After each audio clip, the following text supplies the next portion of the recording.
This is the first video of a three-part series talking about state machines. Now, before you get upset about state machines, make sure you understand that we're going to talk about state machines only applying to FTC robots. So the whole concept of state machines can be quite complex, but we're just going to look at how to use them for FTC. And I think you'll find once you understand the ideas that they're pretty straightforward and very powerful. Now, why are we considering state machines? Because in the past, we've had a problem describing the behavior of a robot. So hardware will build something without fully understanding its behavior and how it will be used. Software will write code for it, fully not understanding its behavior and how it needs to be used. And the drive team has no idea how the thing works by the time they get it. So if we look at these three stakeholders, the hardware, software, and the drive team or the operators at the game, then we would really see we need a common way of describing how a mechanism works on a robot. So, for example, how an arm works or a shooter works or something like this. State machines are the way to do this. And so I think it's very important.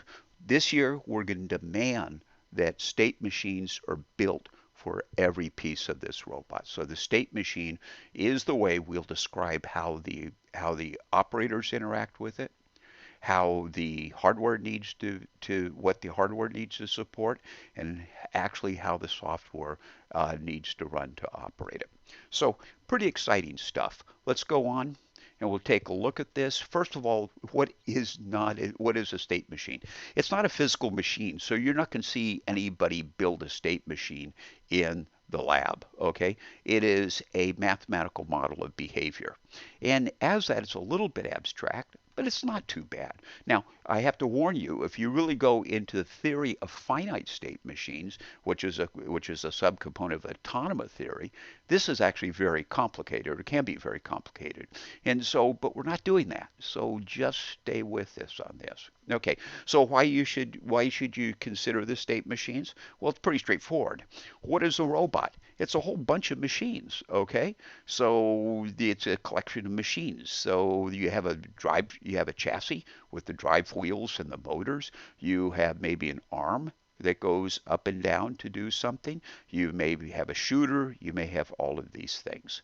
So we're going to say that each machine that we're going to develop on the robot is going to be described, its operation is going to be described as a state machine, okay, alongside of it. Now, as a consequence, we'll find out that we are going to simplify and make the process of software development so much more easy. Because what's going to happen is that the state machine is such a tight description of the behavior that we want, it can be very, very quickly turned into code. So we don't have these problems anymore about coders forgetting something or having a different interpretation on something. Okay, now there's some elements of a state machine, and this talks about three of them, okay? And these are the only three elements really of a state machine. The first element is the inputs, okay? The second is the outputs produced by the state machine, and then the next one is probably one of the most important one is the states of the state machine. So let's take a look at this. The inputs are the way that we control the state machine. And so, an example, it could be the stick on the gamepad and drive code to control the speed and the direction of the robot. It could be a color sensor that is the input that we will use to sense a white line across the field so we know when to stop the robot. It could be a gyroscope which indicates the direction of the robot's pointing. And we can use that, let's say, to terminate a 90-degree turn. And one of the most interesting inputs is a camera that's connected to a whole bunch of software that would tell us where is a target that we need to acquire for our robot. Okay, so it's all the things that are used by the state machine to make decisions. The outputs are really the way that we really can experience the state machine or observe the state machine. The outputs are what the state machine is going to do to the robot, what it wants the robot to do. So in a particular state, it can say turn the motor on, okay, positive direction at 80% power. Okay, that would be an example of state machine. Another example of state machine outputs would be just turn the light on or turn a light off. Okay, so anything that you could use a state machine to control motors, lights, servos, anything that would cause the robot to have a certain behavior. The states. The states are a little bit complex, so we're going to more on these later because we'll see the role of the states with some examples. But what it does is, as the state machine moves through its states, so it goes from one state to another state to another state, and these states are not like California and Oregon. These states are basically describes the current operation of the machine or the current situation of the machine. Okay, the as the state machine goes through those states, it will behave differently, cause different outputs, look for different inputs. Okay, in order to get the appropriate behavior. So let's look at a really trivial state machine. Okay, and I have to warn you, this is so trivial that some of you are going to roll your eyes and say, "Holy, we can do this much easier." And you're right, but it's a good place to start. The first thing is we have an input, and this is going to be a push button switch. So when you push down on it, it's going to tell us that it's pressed. And when you pull up off of it, it's unpressed. Okay, so that's the input. An output is just a lamp. Okay, so it's a light. And a light can be either bright, it's lit, or it can be dark. Okay, it's not lit. The states we're going to have two states in our state machine. One state's going to be called on, and the other state could be called off. And by the way, all these are conventions, right? You could call one state George and one state Mary. Okay, it doesn't make any difference. But I think give them good names so that so as we look at the state machine, we'll understand what it's doing. The operation, okay? So the state controls the output in a state machine. Okay, so if the state is on, okay, which is over here, the state is on, okay, if the state is on, the output's going to be bright. If the state is off, the output is going to be dark. So now what we've done is we've taken the light and we have ascribed the light to which state we're in. So we're no longer turning the output or the lamp on and off. We're actually going to control the state by using that push button switch. The input controls the state. Okay, so if the switch is unpressed, i.e. nobody's pushing down on it, the state is in the off position. If the switch is pressed, the state is in the on position. Now notice what that says. When the switch is unpressed, the state is off, which means the light will be dark. And then when the switch is pressed, the state is on, and of course the light would be bright, okay, which gives us the behavior that we want out of our little machine. Okay, so here's a trivial state machine, and we can represent it as a little table, okay? And the little table has the following. It says, here is the state of our state machine. And the state of our state machine can be off or on. When it's off, the output of the lamp is dark. When it's on, the lamp becomes bright. Okay, so that describes what the output is. Now, what is the input? Well, the input can be unpressed or pressed in either one of these states, right? So I could be in the off state and have the input being unpressed, or I can be in the off state and have the input being pressed. Okay, so in both of the off state and the on state, I have these two possibilities for the inputs. If we're in the off state, the input, and if the input is unpressed, i.e. you're not pushing down on the switch, the next state is still the off state. Okay, so we remain in the off state as long as you're not pressing the switch. As soon as we press the switch, what happens? We go to the on state.